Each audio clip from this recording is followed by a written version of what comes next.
मुलाकातें अरूज पर थी। मुलाकातें अरूज पर थी तो जवाब अज़ान तक ना दिया इकबाल। सनम जो रूठा है तो आज मौज़न बने बैठे हैं। ना कलमा याद आता है ना दिल लगता है नमाज़ों में इकबाल।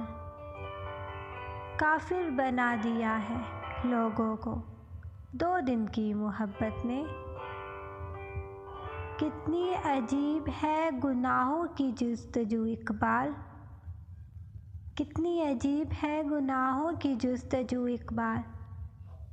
नमाज भी जल्दी में पढ़ते हैं।